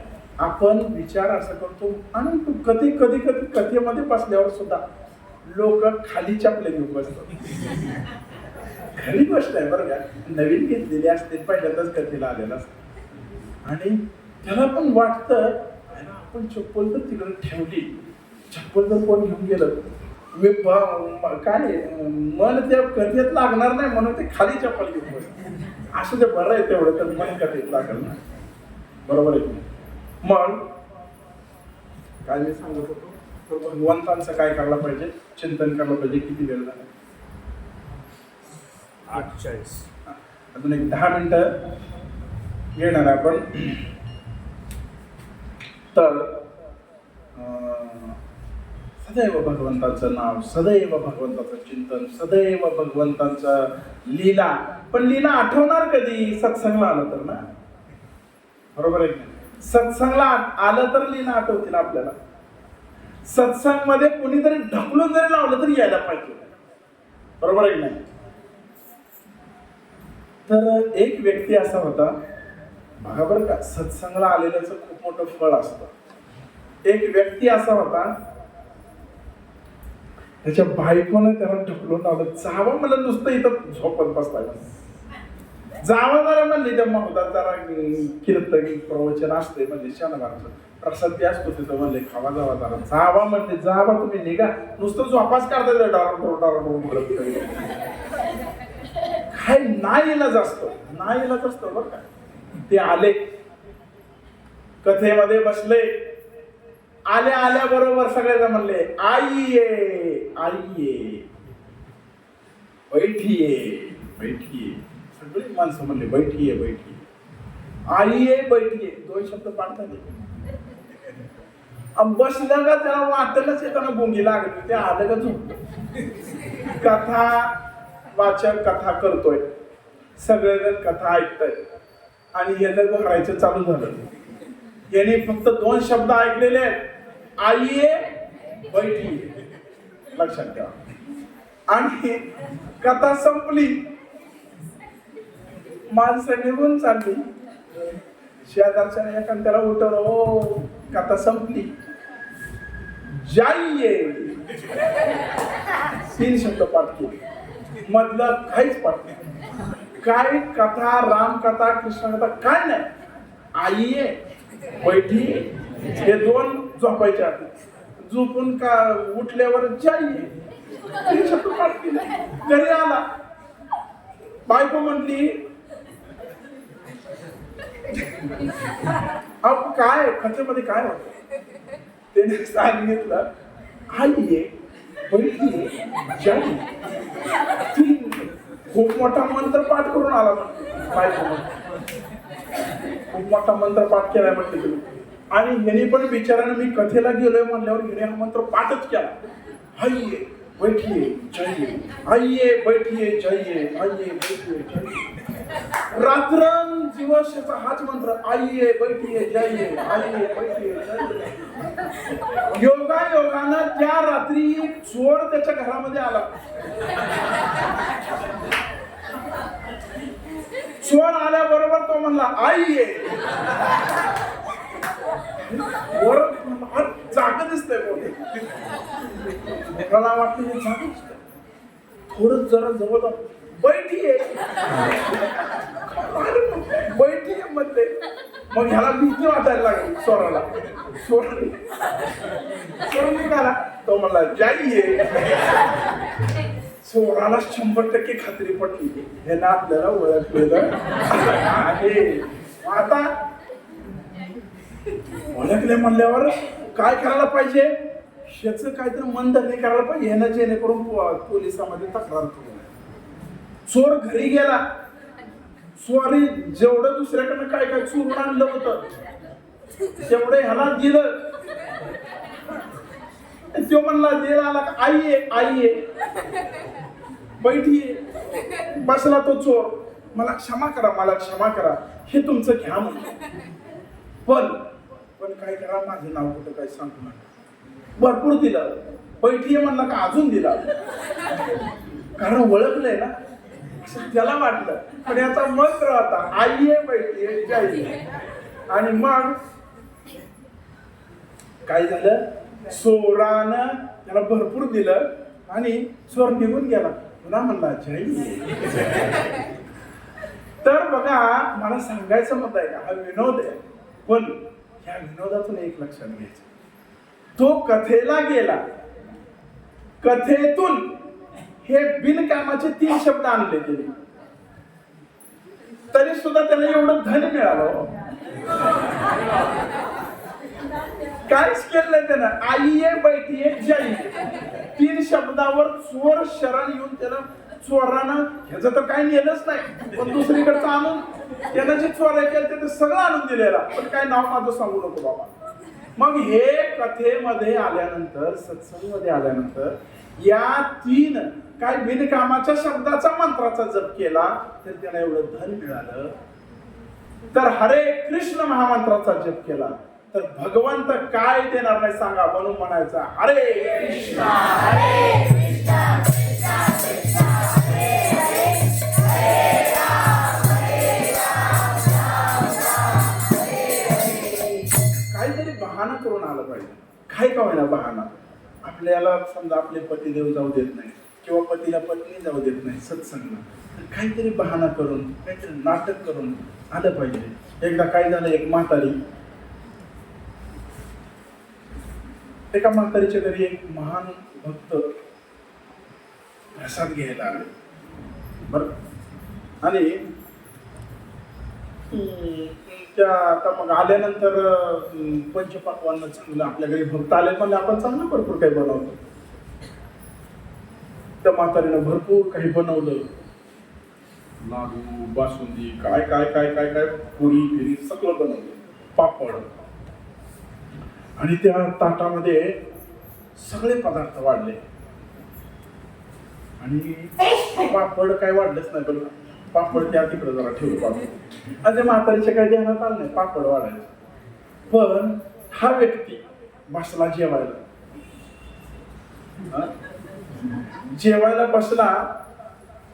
सगळ्या माणसाचं एक आहे, 2 कवडी मोलाची चीज असेल तर ती लाख मोलाची वाटते, आणि लाख मोलाची असेल तर ती कवडी मोलाची वाटते. ताटात एवढं दिलंय, लक्ष त्याच्याकडे नाही, लक्ष कुठं पापडाकडे. आणि मग तो त्या म्हातारीला म्हणला, माताजी आज तू खूप मोठं भाग्य बघा तुमचं. म्हटलं काय झालं, तर म्हणला आज भाग्य म्हणून मी या ठिकाणी आलो बाबा. म्हातारी म्हणजे काय झालं काय सांगा. वाटेत ना भला मोठा साप होता. म्हणून काय होता, साप होता. मी नशीब म्हणून इथपर्यंत आलो. म्हातारी म्हणजे केवढा होता, एवढा पापडा एवढा असा. म्हातारी हो सॉरी पापड वाढायचे नाही. नाही म्हणलं पापडाचं काय नाही हो, फक्त साप किती मोठा.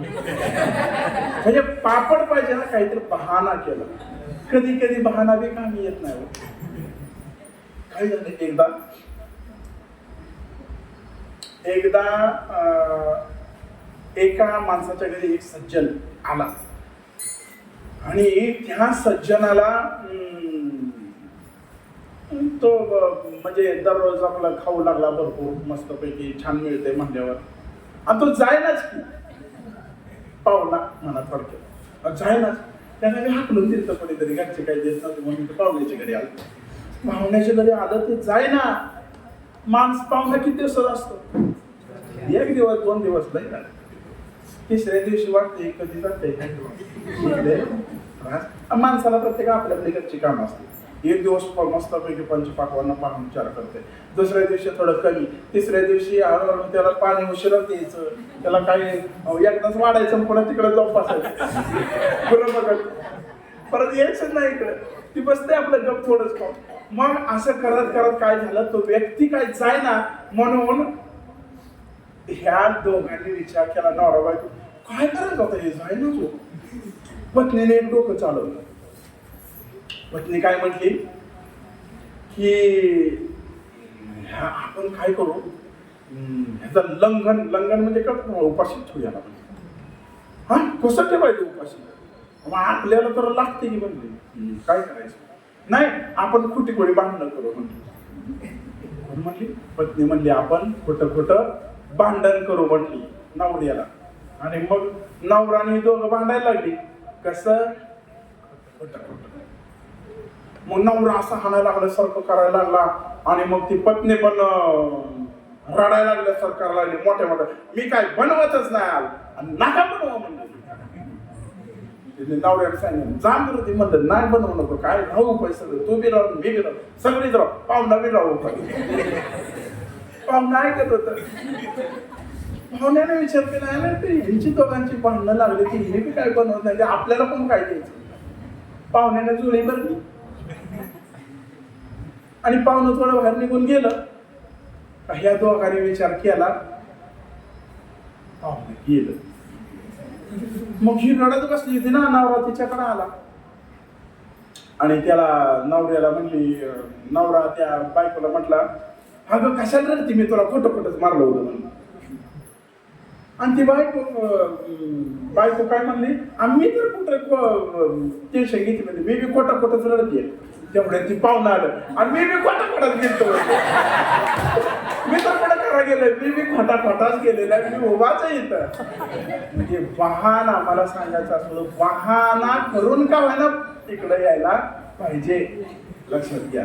तर काय झालं, एकदा का होईना हरे कृष्ण मला पाहिजे, फक्त 5 मिनिटं आता घेतो आणि नंतर आपण थांबणार आहे. भगवंतांचं नाव हे खूप आणि खूप कसं आहे, महान आहे. आणि भगवंतांचं नाव, मी म्हणतो वाईटातल्या वाईट व्यक्तीनं एकदा जरी हरे कृष्ण म्हणला, हरे कृष्ण, तर भगवंत त्याला कुठे घेऊन जातात, भगवत धामामध्ये घेऊन जातात. भगवत धाम हे असं स्वयंपूर्ण धाम आहे, ज्या ठिकाणी सूर्याची आवश्यकता नाही, ज्या ठिकाणी चंद्राची आवश्यकता नाही, ज्या ठिकाणी प्रकाशाची आवश्यकता नाही, स्वयंप्रकाशित आहे भगवंत. आणि त्यामुळे त्या ठिकाणी एकदा आपण गेलं का चिंता करायचं काही काम नाही.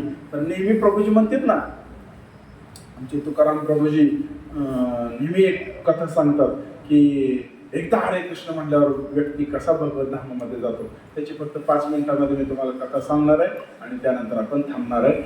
तर एकदा 2 भाऊ होते, कथा नीट ऐकायची. 2 भाऊ होते, एक भक्त आणि एक अभक्त. बरोबर का, एक भक्त एक अभक्त. आणि भक्त नेहमी काय करतो, सत्संगला जातो, कोणाला तरी आपल्या घरी काहीतरी कार्यक्रम असला का भक्तांना बोलवतो, प्रसाद देतो, अशी ही भक्ताची लक्षणं असतात. अभक्त सत्संग नाही, कुसंगामध्ये जातो, वाईट लोकांच्या संगतीमध्ये अभक्त जात असतो. आणि काय करतो, वाईट लोकांनाच आमंत्रण देतो.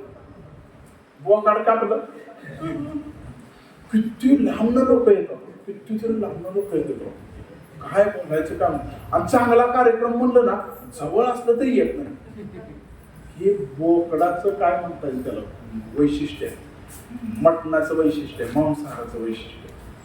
भक्त विचार काय करणार की मी सत्संगला जातो, माझ्याकडं भक्तांना आमंत्रित करतो. अभक्त काय विचार करतो, मी कुसंगामध्ये जातो आणि वाईट लोकांना आमंत्रित करतो. तर असा एक भक्त होता, तो नेहमी सत्संगला जायचा, नेहमी आपल्या घरी नाही, तो नेहमी सत्संगला जायचा. कारण हा अभक्त असल्यामुळे त्याला कोणाला काहीतरी बोलवता येत नव्हतं. त्याने एक दिवशी विचार असा केला की मला काय करायचंय, एकदा सत्संग भरवायचा घरी, माझ्या घरी. मग त्या आपला जो भाऊ होता, त्या भावाला याने सांगितलं की दादा आपल्या घरी सत्संग मी घेऊ इच्छितो, तेव्हा तुझी काय अडचण. मला अजिबात नाही घ्यायचा. सत्संग बित्संग काही नसते मला इथं. हे कुणाला बोलवायचं नाही. ते पांढऱ्या कपड्यावाले, धोत्रावाले, कुर्तेवाले, तिलकावाले पण नाही म्हणजे बोलायचं नाही, अजिबात बोलायचं. तरी विनंती केली फक्त एकदा बोलूया आपण, कारण मी नेहमी सत्संगमध्ये जातो, तिथं बरंच काही चांगलं चांगलं असतं आणि म्हणून फक्त एकदा बोलू. खूप विनंती केली, खूप विनंती केली. आपल्या दादाच्या तो पाया पडला, पाया पडून त्याला विनंती केली. तेव्हा दादा तयार झाला, पण एक अट आहे म्हणला, जर ते कोण सत्संगवाले आले ना त्यांचं कोणा सुद्धा मी तोंड बघणार नाही म्हटलं. मग मी काय करणार, मी एका खोलीमध्ये जाऊन बसणार, रूम मध्ये जाऊन बसणार, आम्हाला बाहेर येणार नाही. तुमचं सगळं सत्संग बित्संग काय प्रसाद बिसाद करा आणि सगळं झालं का मग मी येतो, बाहेर निघतो. ठरल्याप्रमाणे सत्संग ठरला, दिवस ठरला, सगळं मस्तपैकी प्रसाद बनवला आणि सगळे भक्त आले, प्रसाद घेतला, महाराजांची कथा झाली, कीर्तन झालं छानपैकी आणि महाराज निघाले. तेवढ्यात महाराजांनी विचारले ह्या भक्ताला, तुझा भाऊ कोण होता की म्हणले? तू सांगत होता ना माझा भाऊ आहे, माझ्याकडे हे आहे, आई आहे, बहीण आहे, वडील आहे, भाऊ आहे. अरे तुझे सगळे भेटले पण तुझा भाऊ मला दिसला नाही म्हणले. मग ह्यानं सांगितलं त्या रूम मध्ये म्हणला लपून बसलाय, लपून. अरे लपून बसलाय का नाही बाहेर या? नाही तो तुमचा तोंड बघू इच्छित नाही म्हटलं. असं आहे का? मग साधू हुशार असतो. साधूंच्या डोक्यात एकच असतं, तुम्ही कुठे इथं बसल्या तुमच्या तोंडात कसं हरे कृष्ण काढून घ्यायचं. साधूला माहित असतं, गुरुला माहित असतं. त्यांनी विचार केला, साधू गेले, दरवाजावर वाजवलं, खटखट खटखट. त्यांनी काय उघडलंच नाही. परत अजून वाजवलं, नाही उघडलं. जोरात लाथ घातली. साधू मध्ये ताकद असते बघ. आपल्या मुकुंदवाराने जर 2-4 माणसाला एकदम हे करायचं म्हणलं तर ढोसालू शकते. ते तुम्ही बघितलं का ते फुगडी खेळताना दिव्याहरणा बरोबर कसे असं उभा राहणार, असं करणार, खूप म्हणजे हे असते. साधू म्हणजे सोपं नसतं, भगवंत त्यांना ताकद. आणि मग या साधूनं जोरात असा दरवाजा मारला, दरवाजा उघडला. त्याने आत अभक्त बसला होता, त्यांनी तोंडच बघायचं नाही म्हणलं होतं, पण आता काय झालं, तोंड पाहावं लागलं. मग महाराज आले काय म्हणतो, आपण म्हणतो ना लगे हरे कृष्ण. कोणते आपण आता इथं बघता आले का बघा, म्हणतो ना हरे कृष्ण. भेटलं का हरे कृष्ण प्रभूजी, हरे कृष्ण माताजी. तसं महाराज म्हणले हरे कृष्ण. तो काय नाही, काय गपच म्हणले हरे कृष्णा. मग महाराजांनी विचार केला, बरोबर चालू दिसतोय. महाराजांनी त्याचा हात पकडला आणि असं माग पिरगळायला चालू केला हात. महाराज म्हणले बोल हरे कृष्ण. तो म्हणला नाही बोलणार. महाराज म्हणले काय नाही म्हणणार. महाराजांना वाटलं हरे कृष्ण नाही म्हणणार असं म्हणेल असं वाटलं, पण ते बेन जास्त हुशार होतं. ते म्हणलं तुम्ही जे म्हणता ना ते मी नाही म्हणणार.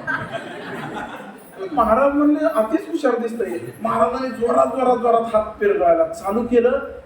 मोडायची वेळ आली, तेवढ्यात ते हरे कृष्णा म्हणलं. महाराजांनी हात सोडून दिला. महाराज म्हणले एवढंच तर तुला म्हणायचं होतं. चाललो मी, निघून चाललो. एकदा हरे कृष्ण म्हणला. खूप महापापी व्यक्ती, खूप पाप केला आयुष्यभरामध्ये, पण जबरदस्तीनं एकदा हरे कृष्ण म्हणला. कालांतरानं तो अभक्त जो होता तो मरण पावला अपघातामध्ये. मरण पावल्यानंतर पापी व्यक्ती कोण नेले येतात? यमराज आले, बघितलं खोलून सगळं डायरी त्यांची. आयुष्यभर पाप केलं, एकदा हरे कृष्ण म्हणलंय. यमराजांना प्रश्न पडला काय करायचं आता याचं. एकदा हरे कृष्ण म्हणलंय नाही, आयुष्यभर पाप केलं नरकामध्ये, पुण्य केलं स्वर्गामध्ये, लय चांगली भक्ती केली वैकुंठामध्ये, भगवंताचं प्रेम मिळालं गोलोक वृंदावनमध्ये. पण यांनी पाप बी केलंय, पण एकदा हरे कृष्ण म्हणलंय. काय करायचं कळ ना. यमराज विचार पडला यमराजांना. यमराज कुठे गेले, काय करू आता या जीवाचं. नारद मुनीकडे गेले. ज्यांना नेहमी नारायण नारायण नारायण नारायण म्हणत असतात.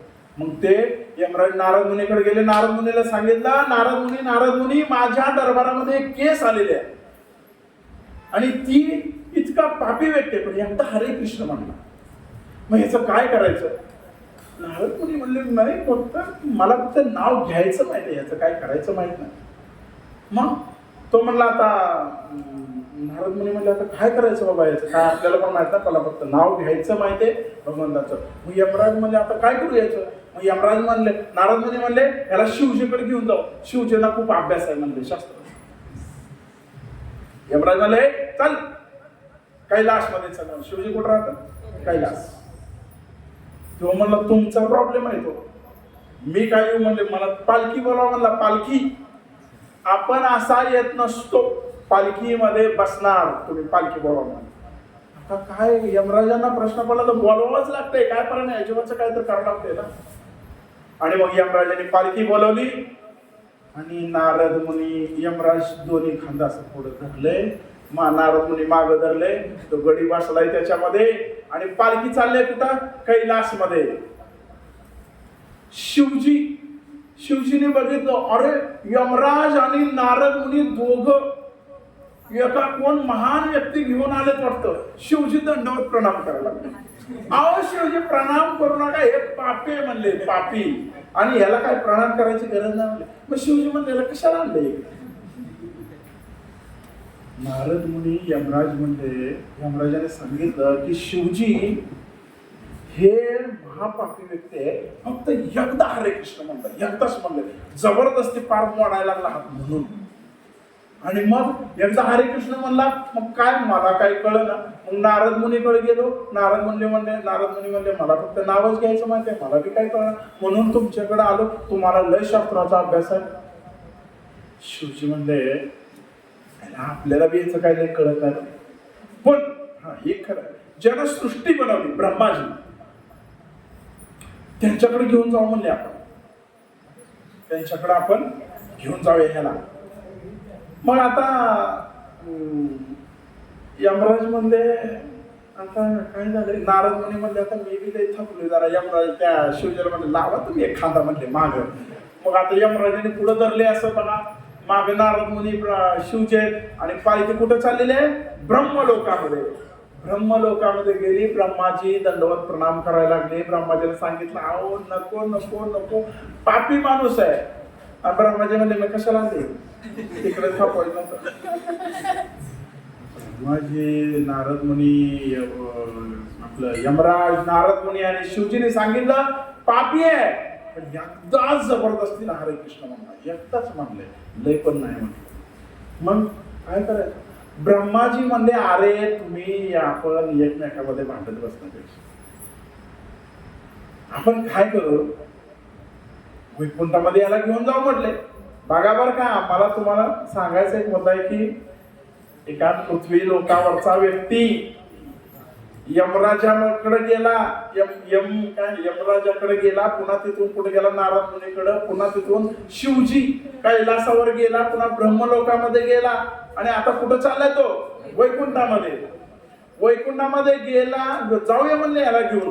मग यमराज म्हणले अहो काय ते मी पार खालना आलो इथपर्यंत, कुणीच नाही मग तिला म्हणलं लावा म्हणले एक खांदा तुम्ही, आता तू काय लागलं माझा खांदा.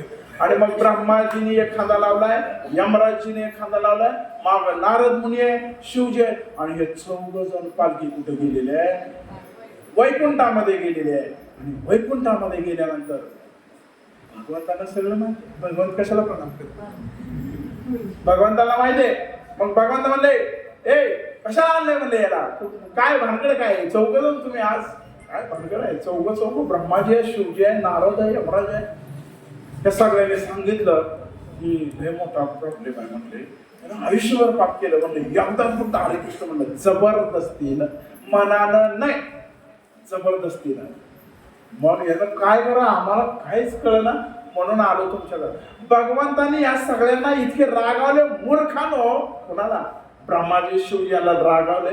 तुम्हाला काय कळतं की नाही, तुम्ही आता वैकुंठात आला याला घेऊन, आणि आता विचारता याला कुठं न्यायचं. एकदा का वैकुंठामध्ये जीव आला की तो पुन्हा परत माघारी जात नाही. आणि तुम्ही काय विचारताय, नंतर भास येते सूर्य न शशांक न पावका, यद्गत्वानि वर्तन्ते तद्धाम परमं मम. एकदा का वैकुंठामध्ये जीव आला, माझ्या धामामध्ये जीव आला, तर तो परत जात नाही. म्हणून बळजबरीनं हरे कृष्ण म्हटला तर वैकुंठामध्ये जात. मनापासून जर आपण भगवंताचं चिंतन केलं तर आपली सुद्धा क्रांती होऊन जाणार आहे. म्हणून मोठ्याने म्हणा हरे कृष्ण हरे कृष्ण कृष्ण कृष्ण हरे हरे हरे राम हरे हरे. या जगामध्ये दोनच नावं सुंदर आहेत, दोन, राम आणि कृष्ण. जग में सुंदर है दो नाम, चाहे कृष्ण कहो या राम.